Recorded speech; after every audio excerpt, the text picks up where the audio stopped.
Hello friends, एक बार फिर से स्वागत है हमारे इस यूट्यूब चैनल नवीन अकेडमी PSEB में। तो फ्रेंड्स, आज हम लोग करेंगे सामाजिक विज्ञान का यूरोप में राष्ट्रवाद टॉपिक को। ठीक है, ये 10 क्लास के एग्ज़ाम के दृष्टिकोण से बहुत ज़्यादा महत्वपूर्ण प्रश्नोत्तर है। तो आप लोग इस वीडियो को ध्यानपूर्वक देखिए। उसके बाद आप लोग हो सके तो कॉपी में भी नोट कर लीजिएगा, जिससे आपको बार बार वीडियो देखना ना पड़े। तो चलिए आज हम लोग चलते हैं पहला क्वेश्चन की ओर। देखिए, पहला क्वेश्चन कहता है राष्ट्रवाद क्या है। सामान्य अर्थों में राष्ट्रवाद का अर्थ अपने राष्ट्र के प्रति सोच और लगाव की भावना का विकास करना है। दूसरे अर्थों में राष्ट्रवाद एक ऐसी भावना है जो किसी विशेष भौगोलिक, सांस्कृतिक या सामाजिक परिवेश में रहने वाले लोगों में एकता की वाहक बनती है। ये राष्ट्रवाद के आपके अर्थ दिए गए हैं, टॉपिक दिए गए हैं। तो आप लोग इस टॉपिक को ध्यानपूर्वक से पढ़िएगा, एग्जाम में हो सके यह क्वेश्चन आप लोगों का आ जाए। चलिए अगला हम लोग चलते हैं। देखिए, दूसरा नंबर क्वेश्चन क्या कहता है, जर्मनी के एकीकरण की बाधा क्या थी। जर्मनी के एकीकरण में निम्नलिखित प्रमुख बाधाएं थी। पॉइंट नंबर 1, लगभग 300 छोटे बड़े राज्य। पॉइंट नंबर 2, इन राज्यों में व्याप्त राजनीतिक, सामाजिक तथा धार्मिक विषमताएं। पॉइंट नंबर 3, राष्ट्रवाद की भावना का अभाव। पॉइंट नंबर 4, ऑस्ट्रिया का हस्तक्षेप तथा पॉइंट नंबर 5, मेटरनिख की प्रतिक्रियावादी नीति। ये जर्मनी के एकीकरण के बाधाएं थी। ठीक है ना। तो आप लोग स्क्रीनशॉट लीजिए, नोट कर लीजिएगा। एग्जाम के दृष्टिकोण से ये सब क्वेश्चन बहुत ज़्यादा इम्पोर्टेंट है। देखिए भाई, तीसरा नंबर क्वेश्चन क्या कहता है, 1830 और 1848 की क्रांतियों की सामान्य विशेषताएं क्या थी। 1830 और 1848 की क्रांतियों की सामान्य विशेषताएं निम्नलिखित थी।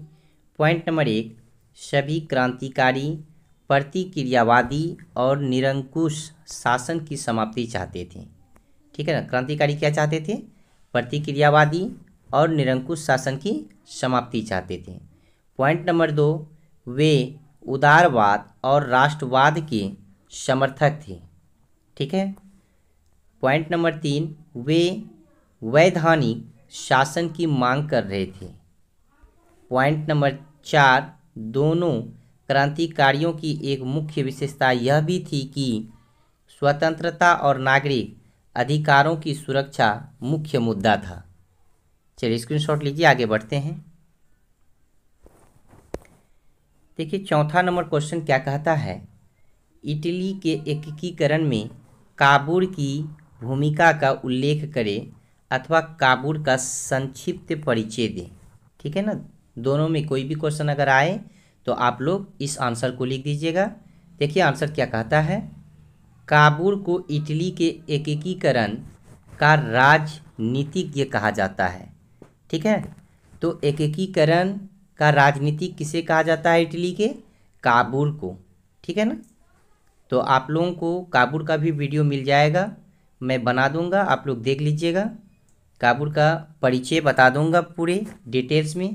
1850 में वह सार्डिनिया के राजा विक्टर इमैनुएल का मंत्री एवं 1852 में प्रधानमंत्री बना।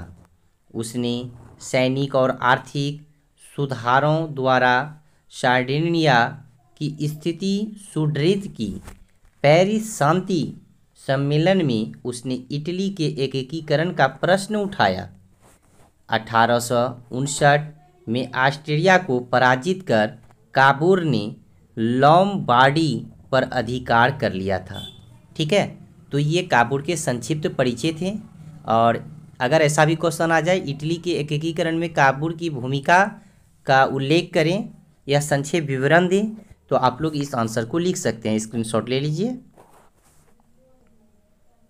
अगला प्रश्न है 5वां नंबर, अर्नस्ट रेनन ने राष्ट्रवाद को किस रूप में परिभाषित किया। फ्रांसीसी दार्शनिक अर्नस्ट रेनन ने 19वीं शताब्दी में राष्ट्रवाद की व्याख्या की। कब की? 19वीं शताब्दी में राष्ट्रवाद की व्याख्या की। रेनन ने राष्ट्रवाद की एक नई और व्यापक परिभाषा दी, जिसके अनुसार राष्ट्र एक बड़ी और व्यापक एकता है। क्लियर है? चलिए स्क्रीनशॉट लीजिए आप लोग फटाफट। 6ठा नंबर पे चलते हैं। देखिए, चार्टिस्ट आंदोलन किस देश में हुआ था? चार्टिस्ट आंदोलन इंग्लैंड में हुआ था। कहाँ हुआ था भाई? इंग्लैंड में चार्टिस्ट आंदोलन आपका हुआ था।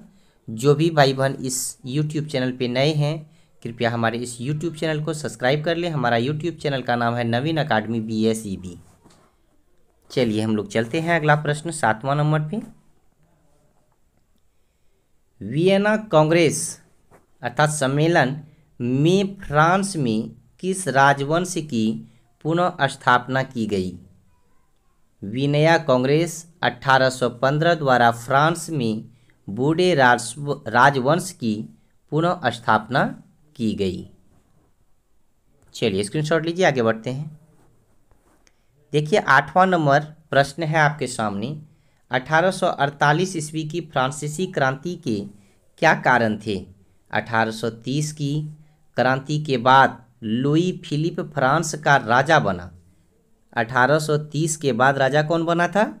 Louis Philippe. कहाँ का बना था? फ्रांस का।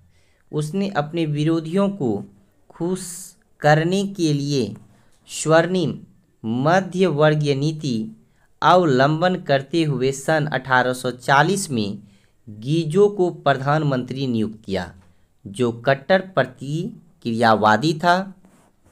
वह किसी भी तरह के वैधानिक, सामाजिक और आर्थिक सुधारों के विरोध था। फिलिप के पास कोई सुधारात्मक कार्यक्रम नहीं था और न ही उसे विदेश नीति में कोई सफलता हासिल हो रही थी। उसके शासनकाल में देश में भूखमरी एवं बेरोजगारी व्याप्त हो गई थी।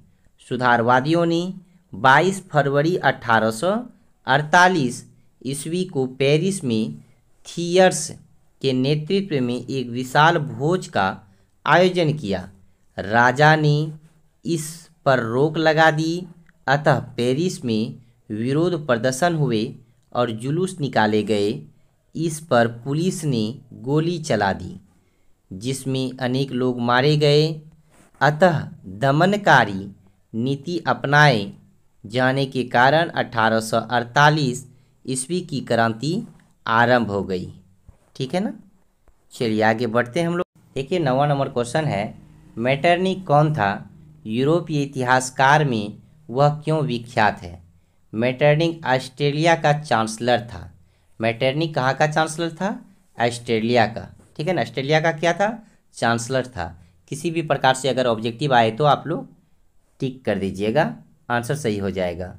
वह घोर प्रतिक्रियावादी क्रांति के संदेशों का कट्टर विरोधी एवं पुरातन व्यवस्था बनाए रखने का समर्थक था। उसने जिस प्रकार की व्यवस्था यूरोप में स्थापित की उसे मेटरनिख व्यवस्था कहा जाता है। अपनी इस व्यवस्था के कारण वह यूरोपीय इतिहास में विख्यात है। क्लियर है ना? चलिए हम लोग 10वां नंबर पे चलते हैं। अब देखिए 10वां नंबर क्वेश्चन है, मेटरनिख युग क्या है? मेटरनिख ऑस्ट्रेलिया का चांसलर है, ये तो हम लोग जानते हैं। वियना कांग्रेस, जो कि वियना कांग्रेस अर्थात सम्मेलन के द्वारा यूरोप में नेपोलियन युग का अंत हुआ और मेटरनिख युग की शुरुआत हुई। मेटरनिख घोर प्रतिक्रियावादी था तथा राष्ट्रवाद एवं गणतंत्र का विरोधी था। 1848 की क्रांति के द्वारा मेटरनिख युग की समाप्ति हो गई थी। कब हुई थी समाप्ति? 1848 की क्रांति के द्वारा मेटरनिख युग का समाप्ति हो गया था। ठीक है ना? जहाँ भी आएगा मेटरनिख युग का समाप्ति कब हुआ था? 1848 में। कब हुआ था? 1848 हम लोग टिक कर देंगे, आंसर हमारा ऑब्जेक्टिव सही हो जाएगा। स्क्रीनशॉट लीजिए। जो भी छात्र छात्राएं इस YouTube चैनल पे नए हैं, कृपया हमारे इस YouTube चैनल को सब्सक्राइब कर लें।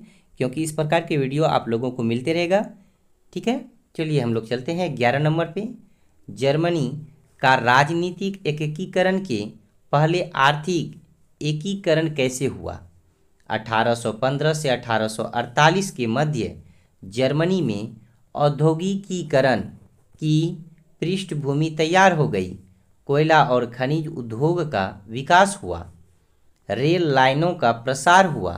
1834 में, ठीक है ना, प्रसा की पहल और जॉलवेराइन शुल्क संघ की स्थापना हुई। इस प्रकार जर्मनी का राजनीतिक एकीकरण के पहले आर्थिक एकीकरण हुआ। क्लियर है? चलिए आगे बढ़ते हैं हम लोग 12वां नंबर क्वेश्चन पे। देखिए 12 नंबर क्वेश्चन क्या कहता है? जर्मनी के एकीकरण की बाधाएं क्या थी? जर्मनी के एकीकरण में निम्नलिखित प्रमुख बाधाएं थी। पॉइंट नंबर 1, लगभग 300 छोटे बड़े राज्य। पॉइंट नंबर 2, इन राज्यों में व्याप्त राजनीतिक, सामाजिक तथा आर्थिक विषमताएं। पॉइंट नंबर 3, राष्ट्रवाद की भावना का अभाव। पॉइंट नंबर 4, ऑस्ट्रेलिया का हस्तक्षेप। पॉइंट नंबर 5, मेटरनिक की प्रतिक्रियावादी नीति।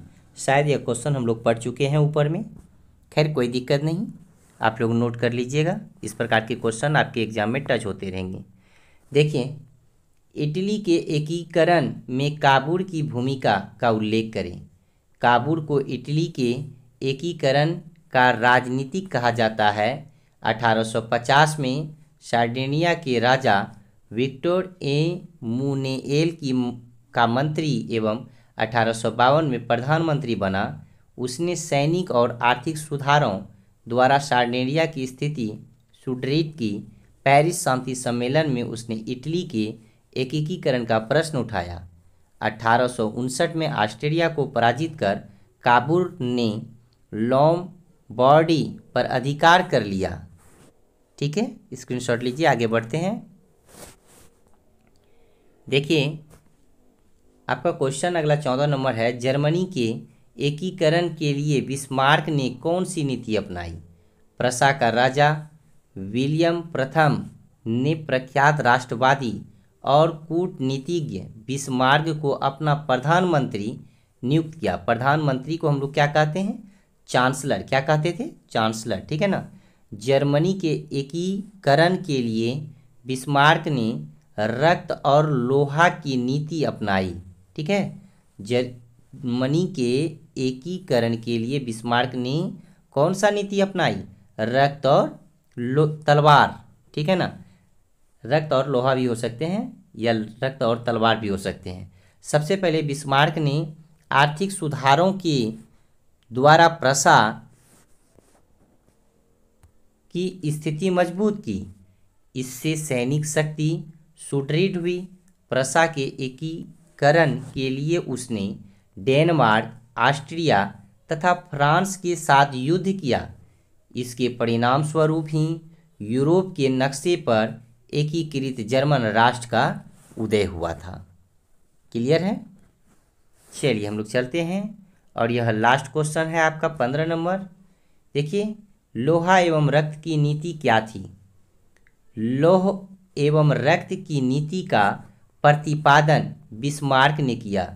या यहाँ पे जैसे हम लोग अभी पढ़े थे पिछला क्वेश्चन में, लौह एवं रक्त है ना, यहाँ पे वहाँ पे पढ़े थे रक्त एवं तलवार, तो कोई दिक्कत नहीं, लौह एवं रक्त भी हो सकते हैं या रक्त एवं तलवार भी हो सकते हैं, कुछ भी हो सकते हैं। तो इसका प्रतिपादन किसने किया था? बिस्मार्क ने किया था। ठीक है, इस नीति के अनुसार सैन्य शक्ति की सहायता से पूरे जर्मन प्रदेश में या जर्मन प्रदेश का एकीकरण करना था। यही था रक्त और तलवार की नीति या लोहा एवं रक्त की नीति। ठीक है, तो आप लोगों को यह वीडियो कैसा लगा? आप लोगों को अगर यह वीडियो अच्छा लगा तो आप लोग हमारे यूट्यूब चैनल को सब्सक्राइब करें, इस वीडियो को लाइक करें, शेयर करें। तब तक के लिए जय हिंद, जय भारत।